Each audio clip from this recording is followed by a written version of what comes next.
Yeah, recording in progress. So good morning and welcome to a new month. So we are in March now, although looking out the window, it still feels quite wintry, even though we're officially now in spring. And what I've been noticing in my walks every week is spring very much is here. I'm seeing new leaves bursting, I'm seeing blossom on the trees. And it just felt like a good time to think about growth in our business as well, and maybe connect with a little bit of that spring energy. So all through this month, we're going to be looking at some practical things that you can do, and maybe some inner work that we can do to help actively grow our business now that we're sort of coming into that growth phase of the year. So today we are looking at mailing lists, which it's not necessarily the most glamorous topic, but they are super useful and important. And I know there's a huge kind of range of how far yoga teachers are involved in this in their own business. So I know for some people are really on top of all this side of things, and for other people it's a complete anathema and they hate it. So this might be you and this might be helpful. And if you do already have a mailing list, hopefully there'll be some useful tips in here for you too. So I think, just as anyone who's done training with me will know, I like to start with fundamental principles, and because that kind of is the foundation of anything we're trying to understand and work with. So a very basic question, but what is a mailing list? And traditionally, this would have been physical addresses. These days, we generally mean email addresses. And it is a list of people and their email addresses who are either existing customers, students, potentially past or previous ones, and potential ones. So we'll come into later a little bit about who we can contact in terms of GDPR these days. But that's basically it. Your mailing list is a list of people who potentially are going to use your services, who are going to buy from you. And I think that's good to have in mind when we think about building one and who we're trying to attract, because the purpose of our mailing list is to try and grow our business. So that's to have more people come to your classes, come to your treats, maybe connect with you in your online stuff. Maybe you have other things that you sell. So you want to have people on your list who are genuinely potential customers, students, however you want to term that for your business. So this is our mailing list. And so why have one? I know a lot of people are all over social media in a much more effective way than I am. It's not my strong point. But they may have lots of followers, maybe lots of engagement. And again, maybe this is you. And I have had conversations with people who'd say, do I really need a website? Do I really need a mailing list? I've built up a good social media following and this seems to be serving me well. And that is great. And if you've done that, congratulations, because it's not an easy thing to do. What I would caution you with, though, is you don't really own your social media account and you don't own the contacts on there. And you could lose it overnight. So I don't want to be alarmist, but these social media companies have the right to shut down your account, to kick you out. There's lots of issues these days with content that's deemed inappropriate or problematic, or you use the wrong word and it flags something and the accounts get frozen. And so these are things, so that's the first thing, is you don't own that and it could all disappear. So if that happens, you've lost all the followers and you don't necessarily know who they are or how to get in touch with them. So it's not very secure. Even though when it's going well, it feels really solid and secure, it's actually quite ephemeral and you don't own it. The other thing with social media is you may have a lot of followers, but not everyone is going to see every message that you put out. Things like Instagram stories, for example, they have a lifespan and then they disappear. Things don't always show up in people's feeds, depends on the algorithms, depends if they've logged in that day and seen that. Not everyone wants to scroll back through your account to see what they've missed. So I mean, this is why they encourage us to post often and regularly, because it's known that not everyone who follows you is going to see everything that you post. So again, it's not that reliable if you've got an important message to get out. If you put it on your Facebook page or your Instagram or TikTok or whatever it is you're using, you can't guarantee that everyone's going to see that. So this is where having your own mailing list is really important, because if you have a document on your computer where you have a list of all your students, all their email addresses, and anyone else who signed up to your newsletters or whatever it is that you have, that's something that you own, that it's portable, can go from device to device, and it's not owned by a third party or a social media company. So in that sense, it's really important. And the other thing is, a lot of people now think email is a bit overdone or old school, but from the people who I follow and listen to who are really expert in this field, they would still say that email is your best way to engage your customers or potential customers or yoga students and potential yoga students, because you're delivering a message into their inbox. And they may not always read all of them, and they may not get round to opening it for a few days, but it's there. And there's so much more engagement and visibility when you're sending emails. So I would really recommend to everybody to have a mailing list. I imagine you probably have a contact list for your students, because if you need to get in touch with them to tell you, there's been a flood at the studio and the class is cancelled, like, you need to be able to get in touch with people. So these are things that are it's a really important thing to have, and it's a really valuable thing to have.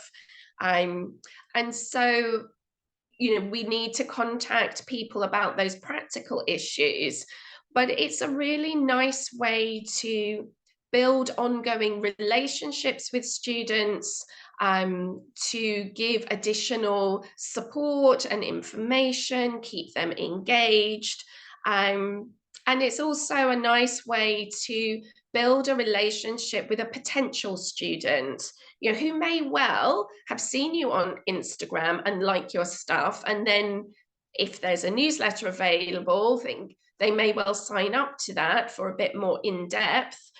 And there is this saying in business that people need to know, like, and trust you before they will invest in your services.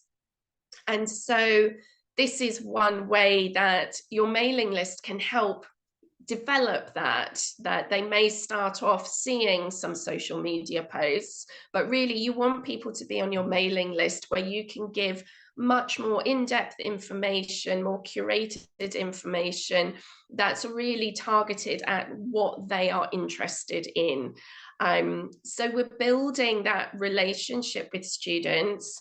And I know sometimes there's this idea that it's just clogging up people's mailboxes or it's a bit sleazy. I think we need to be mindful of what we're sending, and that can be a whole other talk. But if we are emailing people not too often and with some quality content that's genuinely interesting and useful, then this is a way that we can continue to help people. And also, telling people about what you do is also helping them. If we believe in what we're offering in terms of our classes, our retreats, whatever else we're offering, as yoga teachers, we're putting stuff out in the world that we genuinely believe is useful and helpful to people. And so letting people know that this really useful stuff is there is just being helpful. Like, it doesn't have to be sleazy marketing or being manipulative or any of those things. We're just saying, hey, did you know I also do this class and this might be useful for you? No pressure to come or not. But it's that sort of mentality. It's like, hey, just a little reminder, these are the classes that I offer.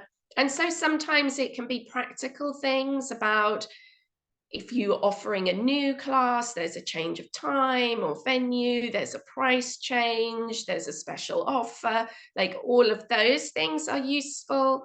But you can also share, if you write a blog, if there's a book recommendation, if you have a thought for the week, or any of those things that might inspire people to continue their home practice.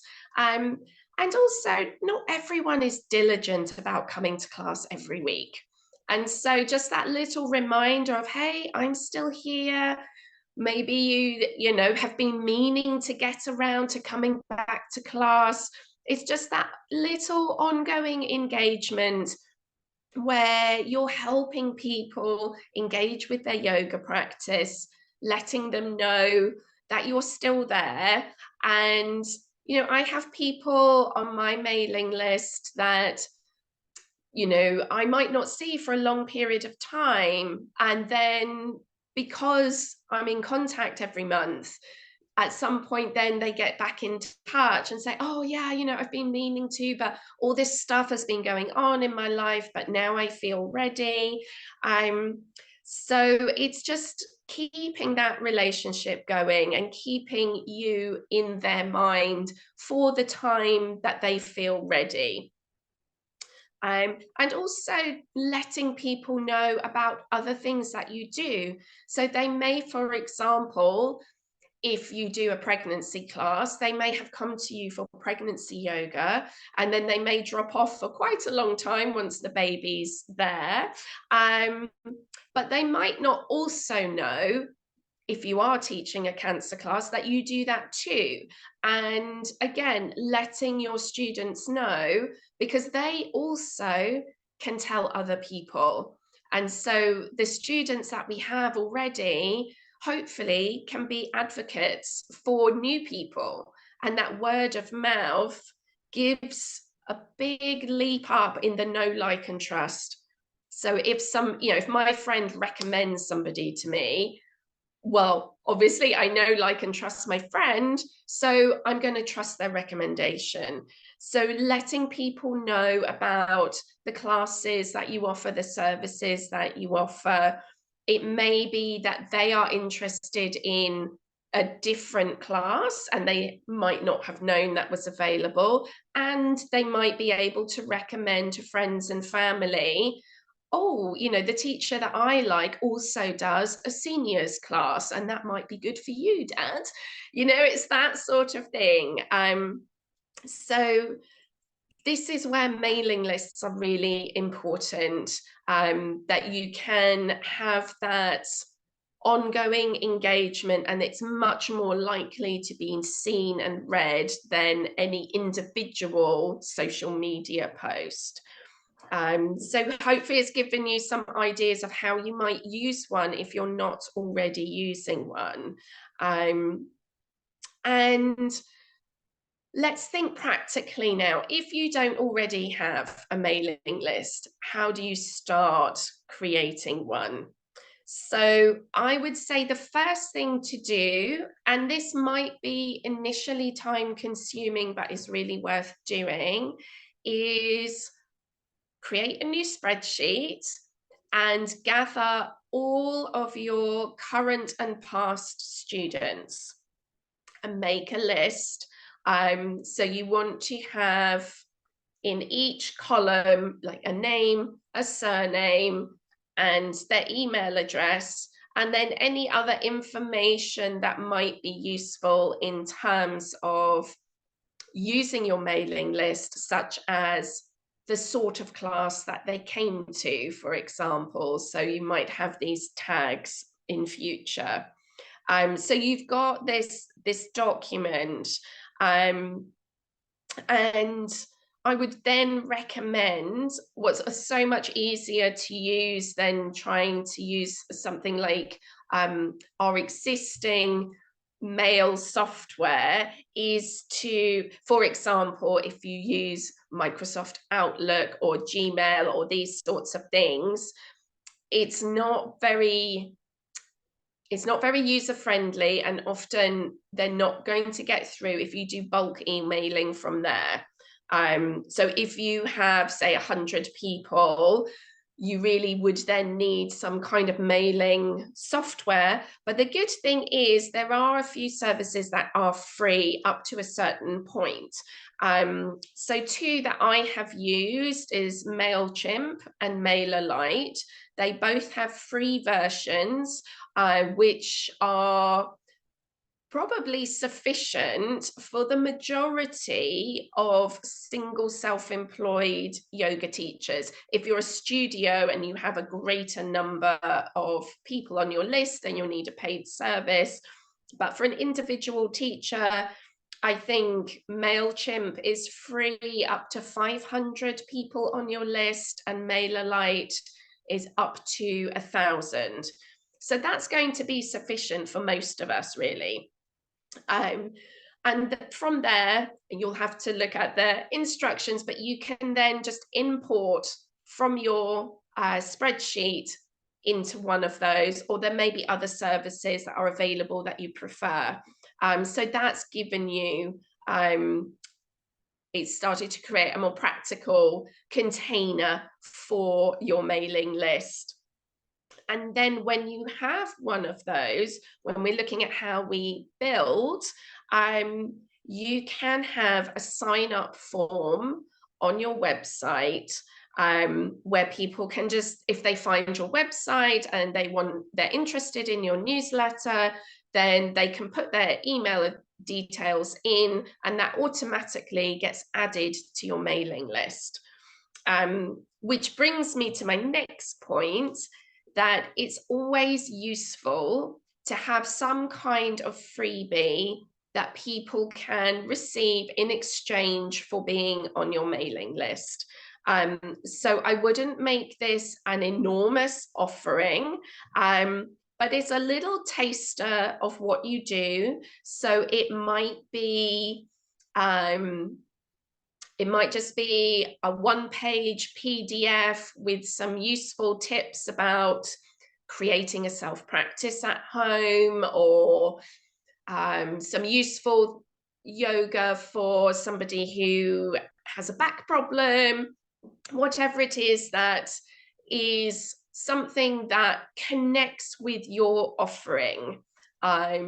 So it might be a starter for somebody doing some chair yoga, not giving away an entire class, but just a little free taster, because we're trying to build that know, like, and trust. So if a complete stranger finds you online and they're not sure about coming to your class, maybe if they have this little free taste of something, so it could be a short video, it could be a document, whatever it is that they can have in exchange for being on your mailing list.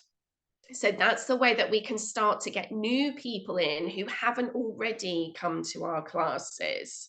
So thinking about the GDPR, again, I'm not a lawyer, I'm not an expert in this, so just as a disclaimer, but as a general guidance, if somebody has bought from you, that is implied consent to be on your mailing list, which is why I said all of your past and current students are allowed to, you're allowed to add them to your mailing list. What's nice about using these mailing software companies that I mentioned is that they are structured in a way that there's automatically an unsubscribe that will be on every email, because this is an important thing. People must be able to opt out. If they don't want to receive anymore, then they can just hit unsubscribe and that's done.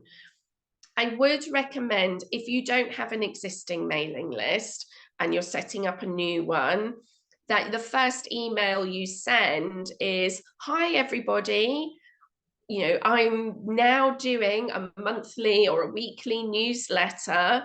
I'm reaching out to all of my current and past students. I think this is going to be something you'll love, however you want to phrase it. And saying, but you know, if you don't want to be on it, just hit this unsubscribe button. So you're really transparent. And I think don't be scared of unsubscribes, because again, what we want are people on our list who are potentially going to come to our classes, going to work with us online, maybe going to buy some videos that we offer or come to our retreats. If they're not interested in any of those things, then there's no value in having them on our mailing list. So this is why you want to keep what you put in your mailings really relevant to what you offer, and that are useful to the sorts of people that you want to come to your class, so that we're building a list of people who are genuinely interested in our services.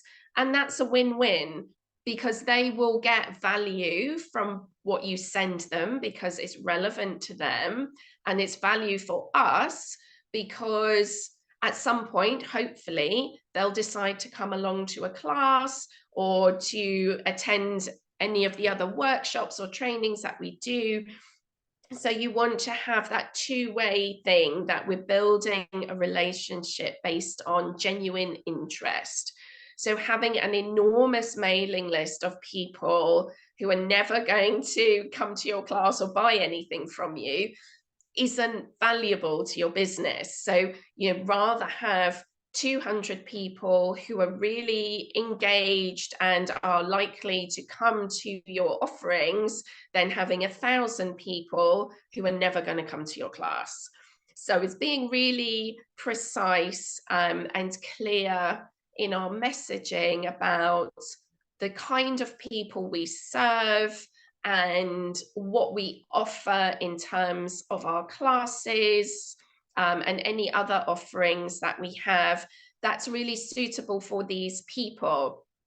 And that applies also to our freebie download. So if you have a Yoga for Cancer class that you want to promote, you could have a little freebie download, which is, you know, specifically around supporting people with cancer. So it might be a freebie around one breathing practice to cope with anxiety when you're in a hospital, for example.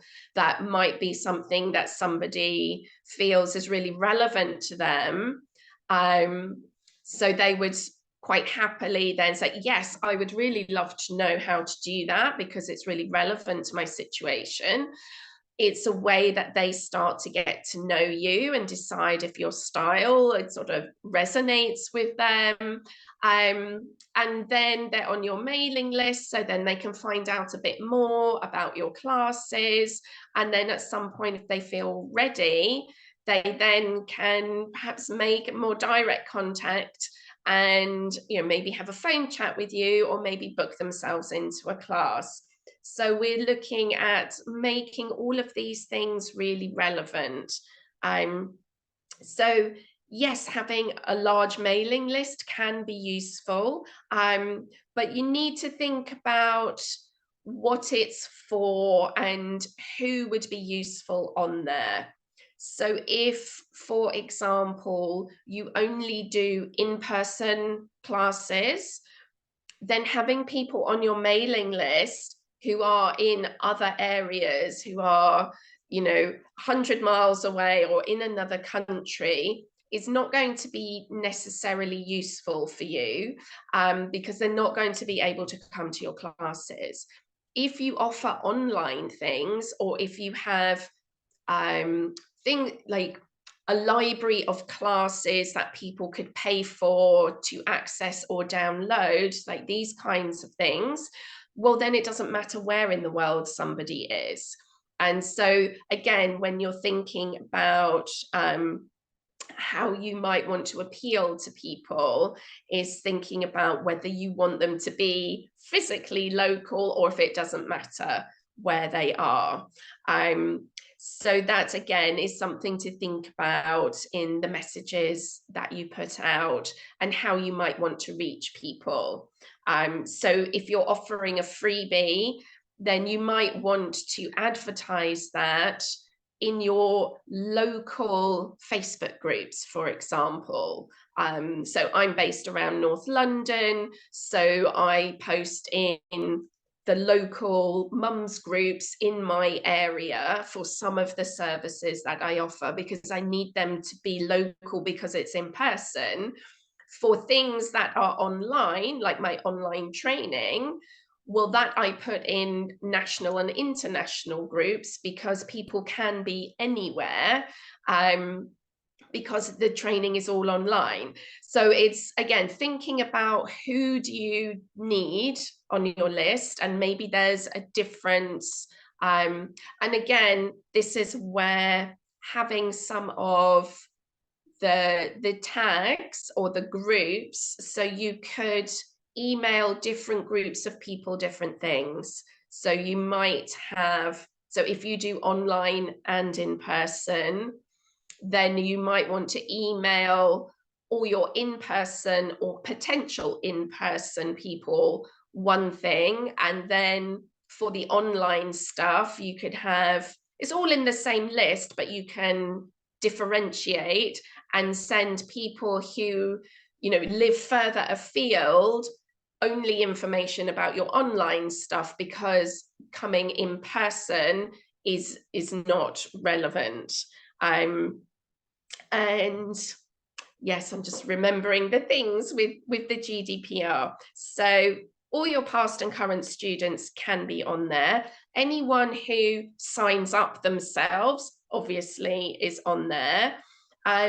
What you can't do is take a list from somebody else, because people need to have volunteered or given permission for their email addresses to be passed over.